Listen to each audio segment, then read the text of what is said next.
जय गुरुदेव।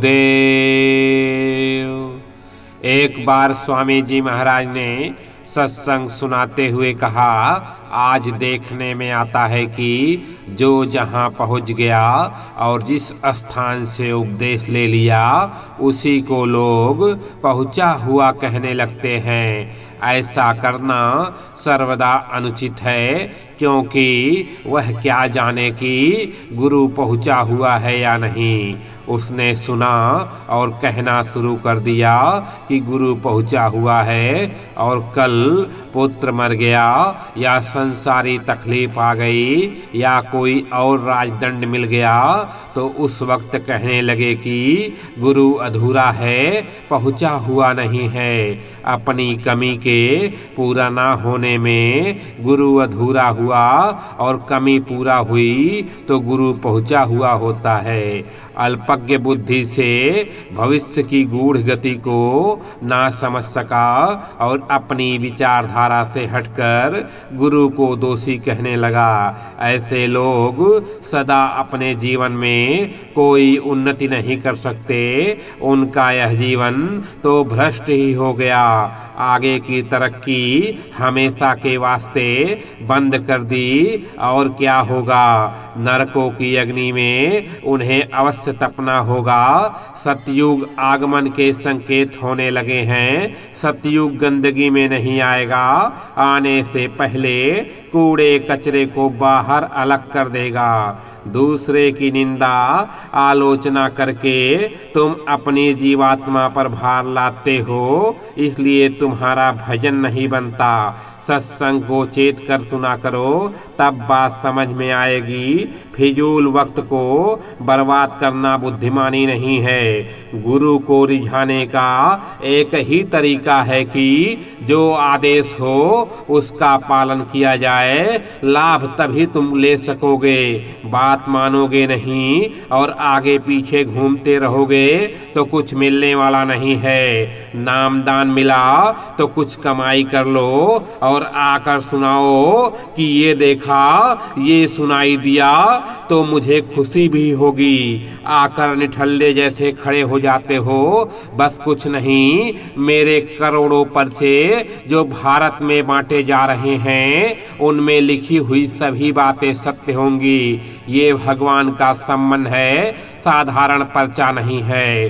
तुम लोग मेरे काम में बाधा नहीं पहुंचा सकते हो। मैं इस अखाड़े का बड़ा खिलाड़ी हूँ। आगे चलकर आपसे कोई पूछे बाबा जी का परिचय तो बता देना कि बाबा जी का आश्रम मथुरा में है। सत्संग के इस अवसर को प्राप्त करने के लिए लोग बड़े बड़े दान पुण्य सेवाएं जीवों का सत्कार किया करते थे, पर यह अवसर उन्हें प्राप्त नहीं होता था। लेकिन आप सभी को यह अनायास बिना मेहनत के ही प्राप्त हो रहा है, तो समझना चाहिए कि भगवान की विशेष दया हो रही है।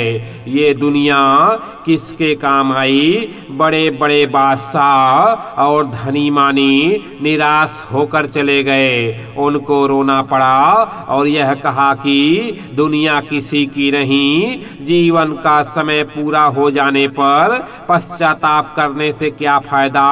अभी जवानी के जोश में पश्चाताप कर लो। यदि आप राम कृष्ण के मानने वाले होते, महावीर को मानने वाले होते, ईसा मसीह मोहम्मद साहब को मानने वाले होते तो आप शाकाहारी होते। छाया के लिए तुम रोते हो, यह तुम्हारी अज्ञानता है। छाया किसी की नहीं, जिसका समय पूरा होगा उसे यहाँ से जाना होगा। स्त्री सुख, धन सुख, पुत्र सुख की कभी चाह मत करो। आशा करो कि उस परम प्रभु को जो एक बार मिल जाने पर कभी जुदा नहीं होता। धन पुत्र स्त्री में सुख नहीं है, क्योंकि धन स्त्री पुत्र आज हैं कल नहीं रहेंगे। सच्चा और महासुख प्रभु का है जो सदा रहता है। यह संसार एक भ्रम है, इसमें यहाँ कुछ भी अपना नहीं है। यह सारे सामान में सब भ्रम है।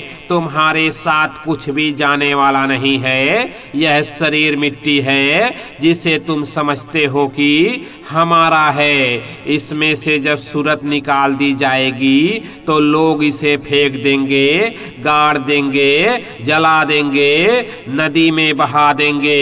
यह तन एक सराय है, एक धर्मशाला है। इसमें बहुत से लोग आए और चले गए। यह किसी का नहीं, भोग वासनाओं का जुआ है जो लोग खेलते हैं और अंत में हार कर सब कुछ छोड़कर चले जाते हैं। जब तक शरीर साथ दे रहा है, थोड़ी बहुत ताकत है तो भजन कर लो, कुछ अपनी जीवात्मा के लिए कमाई कर लो। शरीर का क्या ठिकाना, काम करना बंद कर दे तो क्या करोगे? बुढ़ापा तो आना ही है। सूरत यहाँ आकर फंसा दी गई, बांध ली गई। किसी को माया देकर फंसा लिया, किसी को विद्या देकर बांध दिया, किसी को रूप रंग देकर बांध लिया, किसी को माल असबाब देकर बांध लिया। जिसे कुछ नहीं दिया वह उसको पाने के लिए दिन रात लगा हुआ है। वो उसी में बंध गया। मतलब ये कि बेड़ी तो बेड़ी है, चाहे सोने की हो या लोहे की, दोनों ने ही आपको बांध रखा है। दूसरी बात का ध्यान रखो कि एकांत की तलाश करो, जहां चारों तरफ शांति हो। तो उठकर चुपचाप भजन में बैठ जाओ। बाहर का शोरगुल नहीं रहेगा, तभी साधन भजन बनेगा, तभी काम बनेगा।